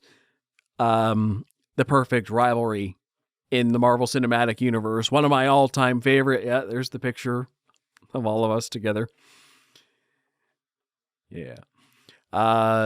He's the perfect Remember when you nemesis. absolutely denied Vincent D'Onofrio's handshake? I went right for kidding. Charlie. You didn't see it. I went right for the fist bump with Charlie Cox. He took it so well, though. Like, he knew, like, it was an accident. Yeah. Oops. I denied a handshake with the Kingpin. That's bad luck, man. Yeah. But D'Onofrio is a powerhouse. He's an incredible protagonist. But I love this show because it doesn't treat its villains with any less nuance than its heroes. Wilson Fisk is just as layered and complex a character as anybody else on the show, with his own motivations, which you can't really get behind, but you do understand why he is the way that he is and why he does what he does. He's even relatable some ways. The action in the show is stellar. Some of the most groundbreaking action sequences of the last 8 years formed on this show. The use of one take, pseudo one takes, or sometimes actual one takes, in this series. Just the martial arts prowess is really good as well. The combat choreography, just the themes on this show, the acting, the music, the general dark and gritty street crime tone. It takes everything I love about superheroes and drama and crime drama and just drama in general, character building. It's a perfect amalgamation of all the darkest elements of entertainment I enjoy. It's a phenomenal show. With enough hope for good measure. Yeah. It almost made my list. It's so close. If there was an 11th spot, I would have put it there. Yeah. Dang. Well, there's only so many spots on a top 10 list, which is a shame. Which is kind of funny. 10. Reminds me of YouTube. Reminds me of a YouTuber, Nostalgic Critic. He does like top 11 lists all the times because it's kind of like a joke. He's like, top 11 because I like to go one step behind. It's kind of like a funny joke, but he's just stuck with it for years. One of my favorite YouTubers. He's kind of mellowed down as time's gone, but I think that's just of the times. He's less yelly, but he's a lot more. He's gotten like his stuff has gotten smarter, I will say, which is good. The angry internet guy shtick was funny 15 years ago, but it's played out. Yeah. Yeah. His jokes are hilarious, though. Him and his brother tell amazing jokes.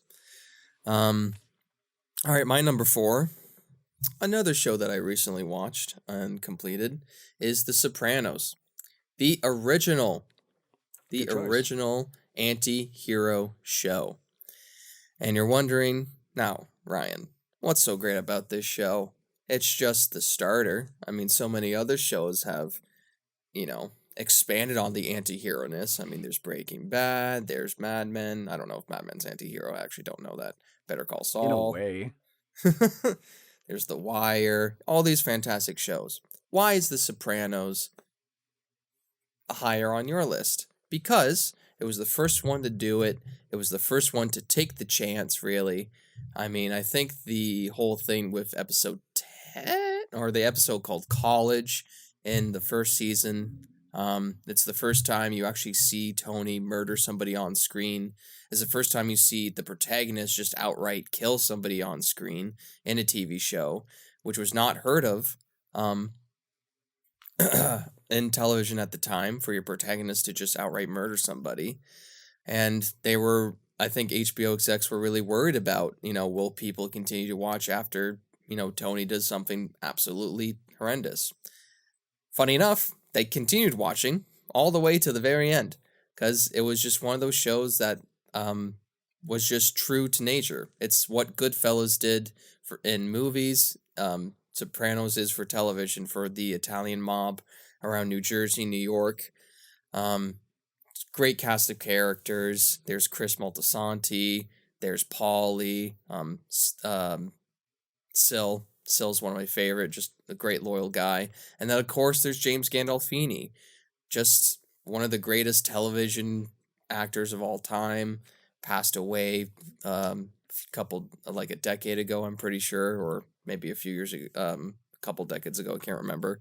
He was 50, had heart failure, really sad. And just Tony Soprano is one of the best television characters of all time. He's this Italian mobster boss who is having panic attacks and regularly sees a therapist, and which is a faux pas in the mob. And he's just sort of battling with his mental illness, his hatred for his mom who didn't raise him correctly. Olivia is one of the biggest villains in the show, which is really funny. All the antagonists are really good in the show. This is just the building block of what the anti-hero shows have become. I mean, like, this is the starting point. This is TV history, and it's a phenomenal show. I loved every moment watching it. I don't think it really teeters out at all, really. I think there is some slower episodes and whatnot, but it's just so much. It delves so much into like the psyche of Tony Soprano that's phenomenal. I know some people don't like the coma episodes or the dreamlike episodes. I think they're some of my favorites because there's so much you can theorize from it. And I actually like the ending. I think the ending makes sense for what it is, because you see everything from Tony's perspective. I won't go into the spoilers for it, but it was like quote unquote controversial at the time. And it's one of the best shows ever. It's my dad's favorite show. And I didn't watch with him at the time because I was 10. So it was probably one of the shows I shouldn't have been watching at the time. Some of the greatest television I've ever seen. I mean, again, and then just the, guest stars have come in. I mean, have been great. What's his name? He's the Tony's cousin that comes in. Steve Buscemi. That's who it is. Yeah, Steve Buscemi's a great Tony B. Great guest star. And then the villains again. I mean, there's Richie Aprile. He's fantastic. Season 2 antagonist. Even Janice, who I fucking hate, but she's a great like antagonist of the show, who's Tony's sister and develops more into the personality of their mother. Ralphie, phenomenal villain. The actor who plays him is great. Yeah, it's just a great show. And then of course, freaking Edie Falco, who plays Tony's wife. Carmen. Yeah. Phenomenal actress. The episode Whitecaps is my shit. Carmela. Yeah. What are we saying? Like I said, brain not working. Brain not working. Fantastic. We fixed it before anyone in the comments did. Just like, it's Carmela. Yeah, the episode Whitecaps is probably one of my favorite episodes in television history because of the acting between Edie Falco and James Gandolfini. It's so good. People say Sopranos is overhyped. Those people are wrong. They're wrong. Sopranos is great. Go watch it. Yeah. Sopranos is great. Only reason it didn't make my list is because I'm not really. I do appreciate the gangster shows, but I like shows with. I don't know. It's just there wasn't a lot of redeeming characters in it, and it didn't have the kind of glitz like Mad Men would. Like it's kind of I kind of put it in the Mad Men mold where everybody on that show is just a dick. Oh, really. everybody sucks. Yeah. Except Bobby. Bobby's the only Bobby's good character on that show. Bobby. Oh, Bobby. He just wants to, build his train, model sets, and live a happy life. Yeah. But you also manage to root for them all as well in a way. Or just root for them as best you can. Yeah. Yeah, there's a lot of great plot lines in that show. A lot of great twists and turns, and you never know who's going to get whacked for what reason. Anybody can die at any time. And I feel like that was pretty new for TV as well. Yeah. 20 years ago.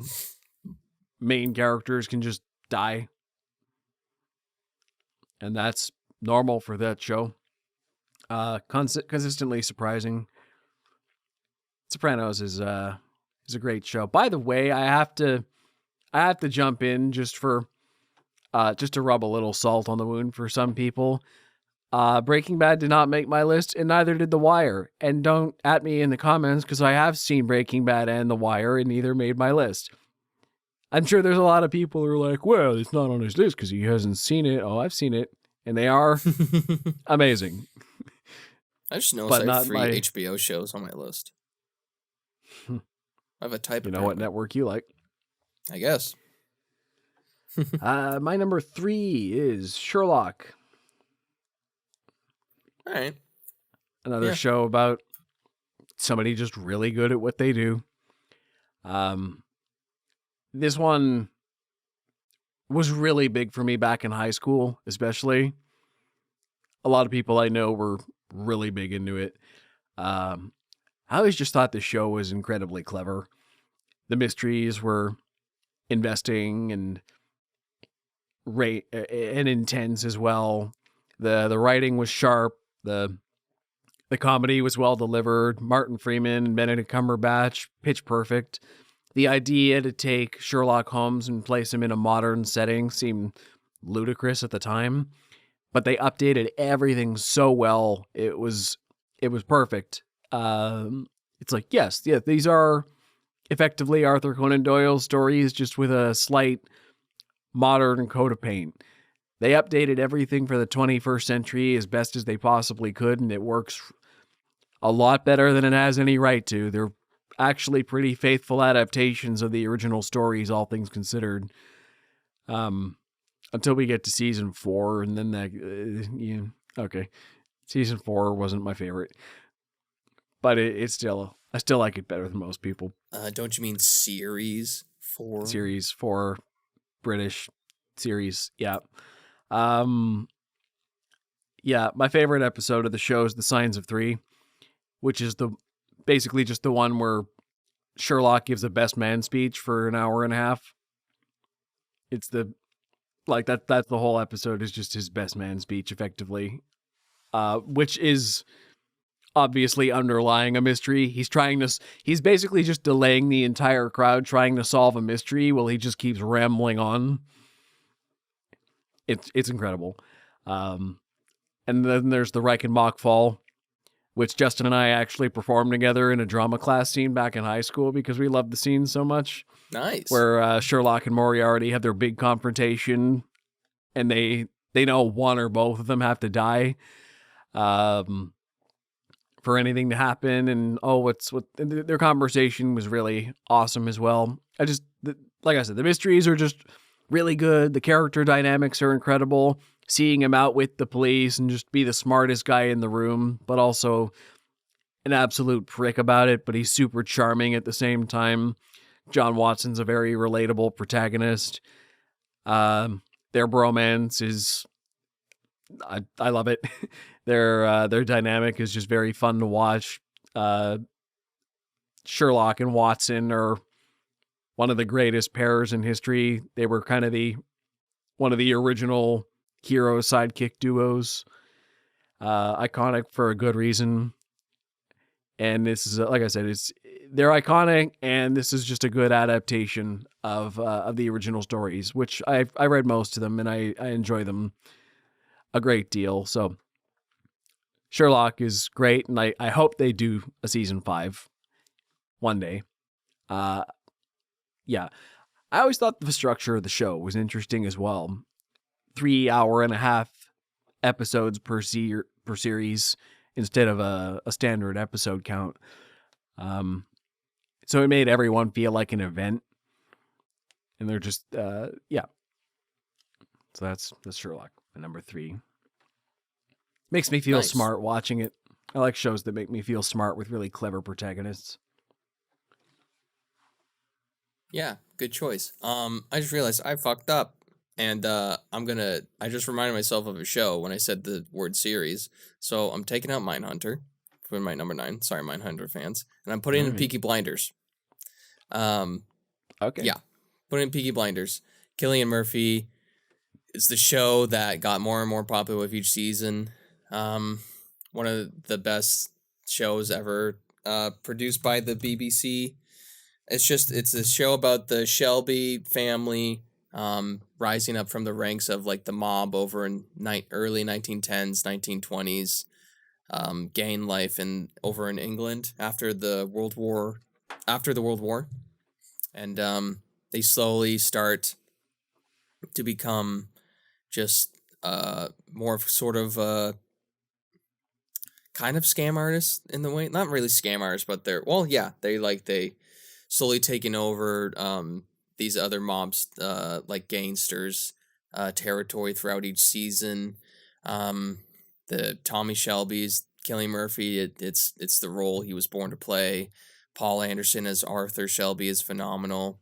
One of the best guest stars ever, who always comes in. Tom Hardy is Alfie Solomons. He's so much fun to watch. Between him and Cillian Murphy, their chemistry is phenomenal. Helen McCrory, who played Polly Gray, one of the best written women in all of television. Rest in peace to Helen McCrory. It's got some of the best rivalries throughout the show. I think the best season overall is season 4. The the conflict between the Shelbys and the Trangrettas, which is the Italian family. Their main villain, Luca Trangretta, played by Adrian Brody, one of the best villains in all of television. Phenomenal acting, phenomenally written.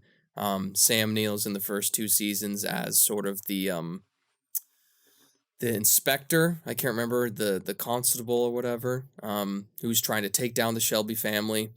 Anya Taylor-Joy shows up in later seasons. Sold. Yeah, just phenomenal show. Great show. Everybody should watch it. It's done now. There might be a movie coming out. We don't know. But yeah. I had to fix that real quick. So what's your number 3? My number 3 is, I'll go quick with this one because everybody knows this show. It's Friends. Yeah, it's Friends. Jennifer Aniston, Courtney Cox, Lisa Kudrow, Matthew Perry, Matt LeBlanc, and fuck, I almost had it all the way through. God damn it. Why can't I remember his name either? David Schwimmer. Got it. David Schwimmer. Late night brain not working. Sorry, David Schwimmer. Normally I'm in bed 2 hours ago, so I've seen this show 6 times. It was a show I would watch with each exam season, throughout high school and college and all that. Chandler Bing is who I want to be in real life, honestly. I don't know if I brought this up in a podcast, but the character Chandler Bing meant so much to me throughout my life, just in terms of comedy and Chandler Bing is who I am in real life. Yeah, just I'm as sarcastic as him. So that character that Matthew Perry portrayed means so much to me. It was my comfort show for the longest time, and his recent passing really messed me up. I'm sad for his family. I'm sad for his castmates. I'm sad that he's gone, but I hope he's resting peacefully. Yeah, this show just means so much to me, and Chandler Bing meant so much to me, and yeah, I love this show. Friends is incredible. It's another one that's It's not somehow really a show I consistently. need to explain because everybody knows what it is. You know what I mean? Yeah, It's like Friends always one of the surprised me greatest. because it managed to stay consistently funny over its 10 seasons. Yeah, I do think it peaked somewhere in the middle, but it was always good right to the end. Yeah. Had a satisfying conclusion. Characters are iconic. Their dynamics are really good. The plots were fun. Writing was funny. Utterly quotable throughout the entire show. Yeah. Well, Friends may have been quotable, but I think in terms of comedy writing, my next one was Streets Ahead of all the other comedies I've ever seen. And that'd be Say How I Met Your Mother. I'm gonna find Community. Okay, this almost made my list as well. Is my number 2. For my money, one of the most clever shows I've ever seen. The writing on this show is, I don't know if I've ever seen writing, besides maybe The Simpsons, where jokes build on top of other jokes. Like, the punchlines to some jokes are just setups for the next one. It's such efficient comedy writing. I'm envious when I watch this show. It is so funny. I laugh till I cry sometimes watching it, even on rewatch. I've rewatched Community 2 or 3 times. I think maybe 3 times. From start to end. And I don't usually rewatch shows. So that's a pretty high bar to clear for me. I love this study group. The main cast of characters is one of the best ensembles I've ever seen in general. Joel McHale, Danny Pudi, Donald Glover, Allison Brie, Gillian Jacobs, Chevy Chase, Yvette Nicole Brown. They're all exceptional comedy actors. They play off each other very well. Everybody gets a moment. All their characters are very memorable, especially Abed. I don't think there's a character in entertainment history. I mean, okay, Abed is one of like the top 3 characters I've related to most in my life out of everything TV and movies I've ever watched. Just the guy who's seen so much entertainment. He's hyper aware about everything, but and can call out everything like a plot line. This show basically introduced me to meta humor as a concept in a way that I could understand, and it shaped my sense of humor ever since. I compare a lot to Community. It's not just a really well... You are Abed. Yeah, effectively. I'm not great with people, but I can call out every situation like it's a plot line and your characters within it. And because I've seen too much TV, I know exactly the moves people are going to make next because that's what your character would do. I'm waiting for the day you get to the Abed phase where he just comes up with the most amazing insults for every single person, including his friends. Do you remember that episode? I'm already at that phase. I just don't. I'm just waiting for you to say it uncontrollably. Exactly. Or I'm waiting for the Abed episode where I have a mental breakdown and imagine myself in claymation form around Christmas. Oh, no. Oh, and Community, speaking of that one, they're special episodes. Some of the best I've ever seen on a sitcom. Abed's Uncontrollable Christmas. You have a whole claymation one. You have the one where they're all video game characters. There's the one where they're all cartoons. There's the one where they did a Civil War documentary about themselves building a pillow and blanket fort. And the freaking paintball ones. The paintball ones. Modern Warfare, the first one especially, is one of the best 20 minutes of television I've ever seen. Every line in that is quotable. I just love Jeff waking up in the ruins of Greendale College. Paint all over the place. The side characters are also hilarious. I love Dean Pelton. Chang's funny too. Starburns, Leonard. Starburns, excuse me. Yeah, just the Garrett. just the Yeah. other characters populating Greendale Community College. It's such a what I like about the show is that it's all these people who had decent potential in life, and then they end up at community college, which a lot of people degrade as less than compared to more mainstream colleges and universities. But at the end of the day, all these people here are trying to make a better life for themselves however they can. They may not have been able to get to college or university, but they're trying. And Greendale is a garbage school. It is very Oh, it's so poorly bad. run. It's there's a lot of illegal things that probably happen there. Like it's a ridiculous school. Everything about it sucks, but it's the community that makes it special. It's the people there, the connections everybody makes, the fact that these group of people who are all disasters apart comes together and lifts each other up. That study group is a found family that saved every one of them in their own way. It saved Pierce from being a lonely old man. It saved Annie from being the drug addict dropout. It saved Troy from being the immature high school jock. It saved Britta from being the activist who never really got close to anybody. It saved Abed from being completely introverted and never interacting with anybody else. And it saved Shirley from loneliness after her divorce as well. But mostly it saved Jeff, who is this narcissistic jerk who it gave him a chance to be a leader and bring out his best qualities.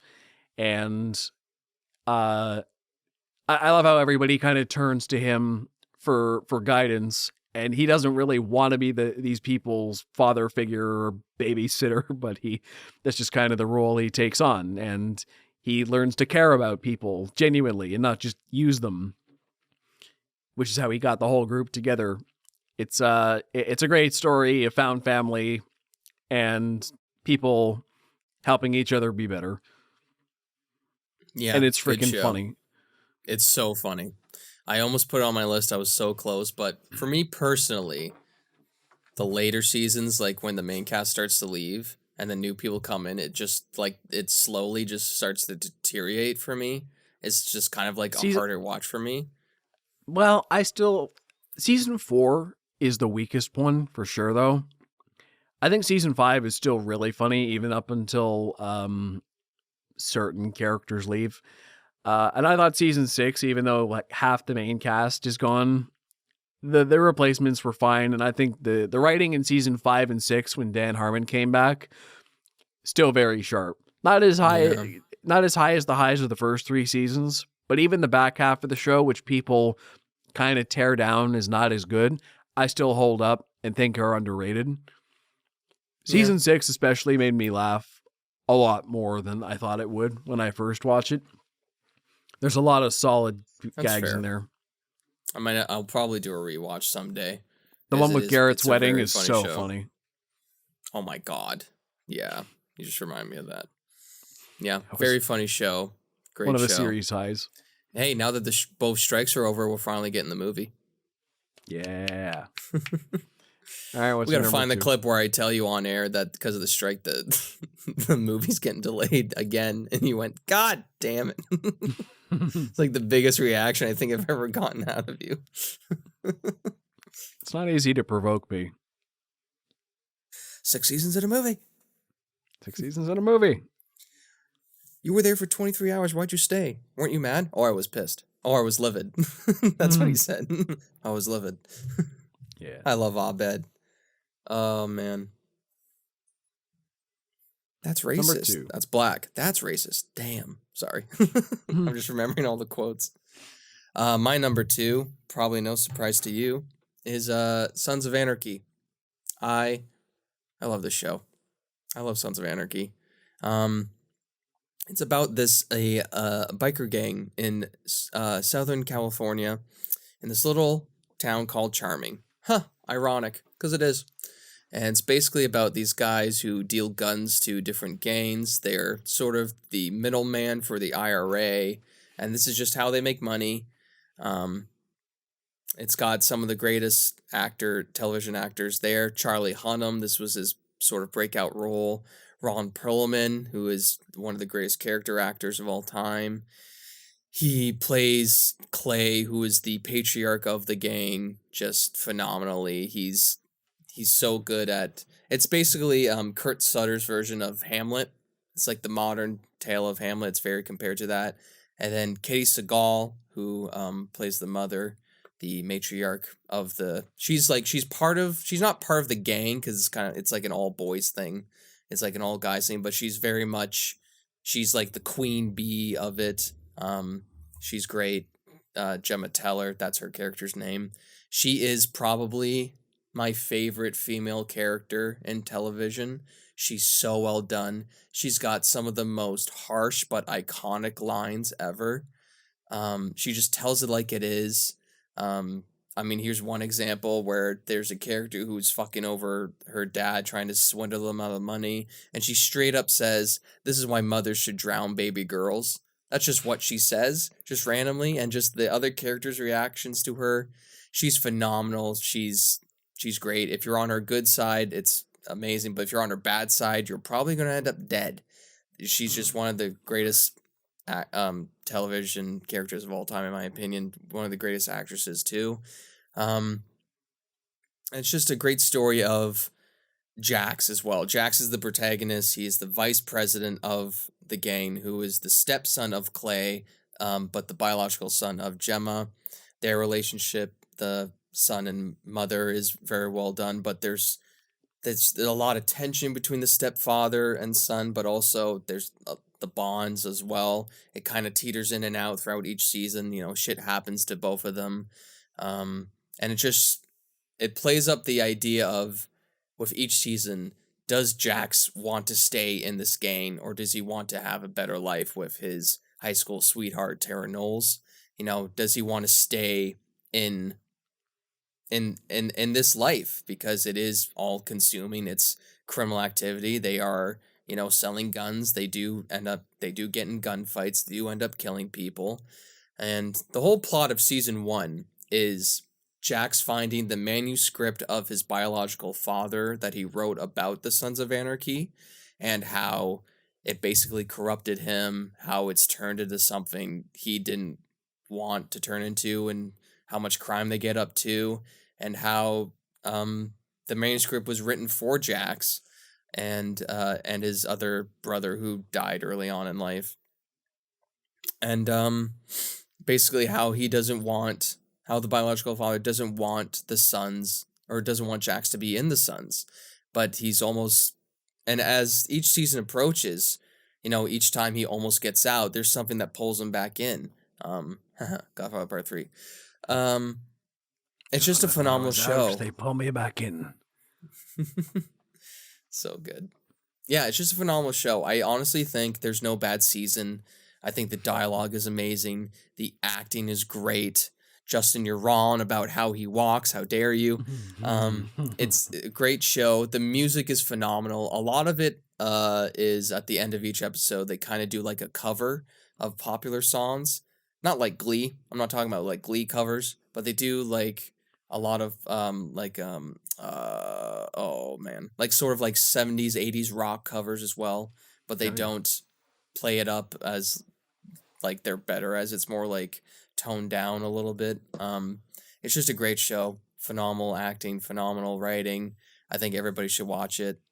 I was going to bring this up in a leisure list, but I was watching Sons of Anarchy recently, just doing a rewatch, and I finished it in probably over or just under a month. I just kept going. I just binged it. It's so good. It's another show I watched with my family throughout the years, and yeah, it's great. Yeah, it's definitely one I should check out. You've had nothing but praise for it. So my number 1 favorite TV show of all time, Star Trek: The Next Generation. Shocker. Yeah. I'm kidding. So this show kind of changed my life in a way. It I it's kind of like The Good Place in that from start to end, I fully believe that it made me a better person. Just watching this show start to end. I believe that it really should be mandatory watching for just every human being, at least the best stuff from start to end, because this entire show basically is it's a collection of stories about humanity at its best. The very first episode, Q takes the Enterprise hostage and puts forth a question. He says, well, humanity is a barbaric race of savages who don't really know what they're doing among the stars, and you guys really should not be out here. You're just you're just going to make the universe worse for being out here. You're not ready for what's out there. And the end of the episode is they convince Q to give them a chance, effectively.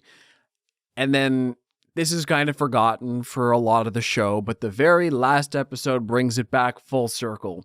Q comes back around and kind of reanalyzes them and decides whether humanity may be worthy after all, or just sees what they may have learned along the way.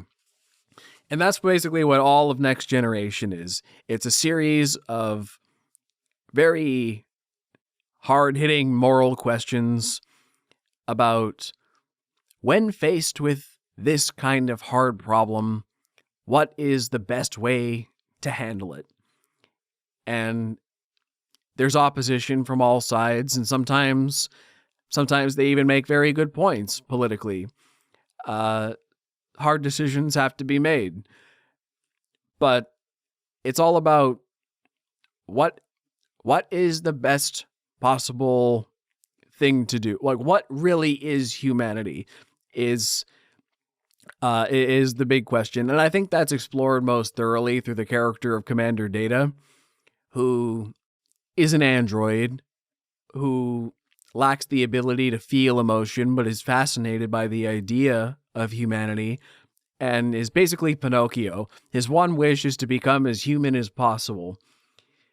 So he learns everything he can about humanity, tries to emulate them. He tries to learn comedy in a logical sort of way. He owns a cat named Spot. He attends concerts.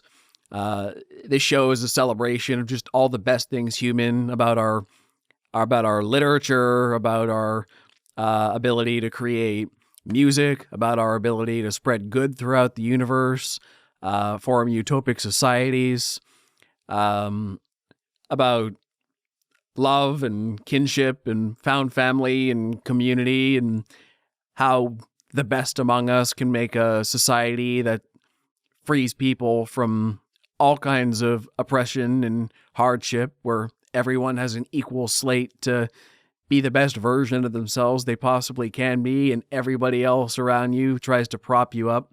And we head out amongst the stars just to explore and see what's out there for scientific pursuit and right wrongs that we find out there. We meet resistance like the Klingon Empire, the Romulans, more tyrannical governments who want to impose war and secrecy, or they remind us of the worst aspects of ourselves, of our greediness and our lust for power and control over other people. And it's all about our attempts to fight the worst in ourselves and embrace the best. And that's what Next Gen is about from start to end. So by the end of the show, I I feel like I fundamentally changed, not, I can't say fundamentally, but I definitely changed my perspective on the world. I became a more tolerant and open-minded person. Um, Became a little more idealistic and optimistic for the future, and it's a feel-good show that will make you want to do better in the world and self-improve. The characters are inspiring. The Patrick Stewart's acting is some of the best ever put to television. The stories are immaculately written. The very best ones make you question moral philosophy very strongly. Like, wow, that's a very interesting idea to ponder. I never really thought about that. And what would I do in that scenario? So it's just it's a compelling, fascinating show all around. Science fiction at its best. It's like there's a lot of great two-parters. The action's really good too. But most episodes are just, here's a great sci-fi concept. Let's explore that. And we get into new crazy adventures every week. But like I said, the show as a whole is about something a whole lot bigger. Just humanity's journey. And yeah, that's my favorite show of all time. Good pick. Fantastic pick. My number one show of all time, if it's not Sons of Anarchy, if it's not Game of Thrones, what could it be? Well, it ain't live action. It's Avatar: The Last Airbender. Of course. Yep. That is my favorite show of all time. It's only 3 seasons, but it is perfection. It is the show I grew up watching. It's the show that taught me good versus evil. It's the show that has one of the best redemption arcs for the season 1 villains of all time. It's got some of the best characters of all time. I'm not even talking about the protagonist. He's probably not even the most interesting in that show. I'm talking about not talking about Aang. Night brain. I'm talking about Toph. I'm talking about Zuko. I'm talking about Uncle Iroh. Freaking Sokka. Uncle Iroh's probably the best character in that show and in that universe. It's the show that everybody brings up when they talk about greatest shows of all time. And you know why? Because it is. It's short. It's beautifully animated. It's so well done. It's even the choreography is amazing. Like, they take it from real life martial art forms. I can't name them all here because night brain. It's phenomenal works of art. The storytelling's great. It's about this guy. It's about this boy who ran away from home because he's destined to be the Avatar, master of all 4 elements. Gets into an accident out at sea, wakes up 100 years later. There's a 100 years war going on. The Fire Nation has attacked. Everything changed when the Fire Nation attacked. And now he's got to stop the Fire Lord from destroying the world. He has to do it in a year. He has to master all 4 elements in a year to stop him, which is the fastest any Avatar has done it. And there's only one in the world, and it's him. And he goes on this adventure to master all 4 elements. He's already mastered air because he's one of the air nomads. He was born there, I believe, or was given there as a child. So he has to master water, earth, and fire in that order. And there is an overarching narrative throughout the show, but there is a lot of episodic parts in that show that just expand the entire world of Avatar and also just expand amazing side characters as well. I mean, Suki is probably one of the best side characters. Sokka's potential love interest slash, girlfriend. Toph is introduced in season 2. Like, think about that. One of people's favorite characters. She's not even in the first season, and she's just one of the greatest, like side characters in that show. Endlessly quotable. Zuko is my personal favorite character. Just that redemption arc from being the main bad guy in season 1 and then turning heel and, helping Aang defeat his father, who is the Fire Lord, voiced by Mark Hamill. Fire Lord Ozai, that's who that is. It's a phenomenal show. Even the sequel show, Legend of Korra, is pretty decent. the fighting style, the fight scenes in Legend of Korra is a little bit better because it's just modern animation, modern, and all that, bigger budgets and all that. But Avatar: The Last Airbender, it's a show that people love to talk about. There's no hate to the show whatsoever. Nobody talks crap about this show, and for good reason. It's the show that I think people watched the most during COVID, or was one of the more popular shows to watch during COVID because it was so short, and just a breeze to get through, and not in a bad way. It's well, the storytelling is just well plotted out. It's evenly paced. It's beautifully well done. The animation's great. The music is phenomenal. The relationships are so good. And it just ended perfectly. How many shows can you say ended perfectly? There's not that many. Most of them don't end great or don't please everybody. And it's my favorite show of all time. All right. So you want to recap our list quick? Yeah. Batman the Animated Series, Better Call Saul, Mad Men, The Good Place, Doctor Who, The Simpsons, Daredevil, Sherlock, Community, and Star Trek The Next Generation. Okay, my list, starting from the bottom. The Last of Us, Peaky Blinders, sorry, Mindhunter, Legend of Vox Machina, Batman the Animated Series, Breaking Bad, Game of Thrones, Sopranos, Friends, Sons of Anarchy, Avatar: The Last Airbender. Not a bad TV show among them, and that just tells you how much great TVs there out there in the world. We have 19 out of 20 unique TV shows, and they're all pretty great. I checked IMDb, and all of these are on there. I don't care. Whatever. IMDb has Breaking Bad as the number one, but also like IMDb is like the way it works on IMDb. It's just like every episode rated, and then just like it's just the rating of the show. It's not like the definitive. Oh, okay. You know what I mean? It's like who has the best overall reviews, and obviously it's gonna be Breaking Bad. Okay, so my question of the week. This is definitely pointed at you, but I want an answer. Right. How many times is appropriate to rewatch a show? Ooh. What's your definition of appropriate? Because Friends, watching Friends 6 times in a row was not appropriate. Okay, well let's just say let's get to more of the meat of what I'm asking. I'm going to say at least. Is it better? Yeah, what's your level of like? Is it okay to rewatch a show that many times, or should one branch out a little more instead of? I think rewatching? You should definitely branch out from time to time. I mean, I've heard people watch like shows like Grey's Anatomy like 10 times or something like that, and then I look at them and I go, "How? There's 15 seasons. It's ridiculous." But I do think it is I would recommend rewatching shows more than not, because there's just stuff that you miss throughout a first viewing. There's callbacks that you'll miss, or there's little setups that you have missed in the earlier seasons on because you're not looking out for them.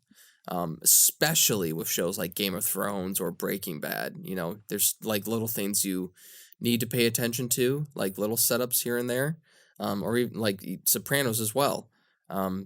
It's just, I think rewatchers are appropriate. But how many? Yeah, I would say. I understand what you're saying though about how you rewatch things once, you'll catch everything again. Maybe you rewatch it a second time just because you enjoy it. But once you're getting the 4th, 5th, and 6th rewatches, especially for really long-running shows, is that? Well, I mean, you've done it. I'm just wondering for myself too. Just a moral philosophy question. Well, not a moral. It all depends. It's not moral. It all depends, like how you really feel about the show. I mean, I've rewatched How I Met Your Mother twice just to give it 2 more chances, and I was disappointed every time. And by the ending. And then I was like, okay, that's enough. But shows like Sons of Anarchy or Friends, to me, have never done me wrong. So it's just also like a familiarity to it. A little bit of nostalgia there as well. Like I want to feel that feeling I had when watching it the first time, and it's just one of those things. So I think as long as you have a deep connection to it, you're not going to be disappointed with it. But I do see your point in your question where you are missing out on a boatload of other phenomenal like television as well. See, the way I tend to do it, anything on this list that I've rewatched, which is really just Community, I've seen about 3 times. I've seen the first couple seasons of the first season of Next Generation 2 or 3 times, and then the rest I just watched through once. The only reason I ever rewatched any of these things is with other people. I've only watched them all one time on my own, and it's because I'm trying to get other people into them that I watch them again. I watched Community the second time through with my one friend who I was trying to get her into it. And the third time I watched it with my family because I tried to get them into it. But it wasn't for me. I mean, I enjoyed the rewatch, of course, just for me. But if it's like, well, I'm trying to introduce you to this really good thing. But when I'm just alone, part of me wants that comfort food. Sure, it would be. I do like that familiarity. And yeah, you know what? I've already experienced a lot of time in this world, and it was sad to leave the first time, but it'll always be there to come back to if I really need it. And I'm sure I will go back to a lot of my favorites one day. There's going to come a point when I'm a crotchety old man who wants absolutely nothing to do with new entertainment, and I'll just content myself with the old favorites. There will come that time, but for now, I'm just trying to consume all the stuff I'm quote unquote supposed to be watching. The stuff I hear I need to be watching. The classics, mostly, some new stuff. But yeah, there's just so much I haven't seen yet that I don't feel comfortable rewatching things multiple times instead of getting a new experience. I understand why people do it. It's not really what I do, but like I said, I can see myself doing it one day. Yeah, fair enough. Fair enough. Yeah. So that does it for the last episode of 2023. Suppose it'll be. It was a good year. Yeah. Yeah. Yeah, good year of podcast. I mean, part of me is surprised we're still going. Yeah. Look at us. Who'd have thought? We've been going since February 2022, so we've been nearly going for 2 years now. Nearly. I didn't know if we'd last one episode. Like, well, we tried that, and that was okay. Yeah, kept it consistent. We're good. We'll probably take a bit of a holiday break, I assume. At least a week. There. Yeah, at least a week. So everybody enjoy your holidays. Stay safe out there. And Merry Christmas, Happy New Year. Yeah. All right. And plug your socials. Alrighty. Well, you can find me at Ryan Walker Official on YouTube, TikTok, and on Instagram. You can find me on Instagram, TikTok, and Facebook at Thought Play Media. Also, check out the Close Up with Ryan and Joe Facebook page for latest updates on the show. If you listen to us in audio, check out our YouTube channel. And if you're on YouTube, find us anywhere you get your favorite podcasts. We hope to see you on the next Close Up with Ryan and Joe in 2024, where we'll probably be discussing our favorite movies of 2023. Till next time. Take care.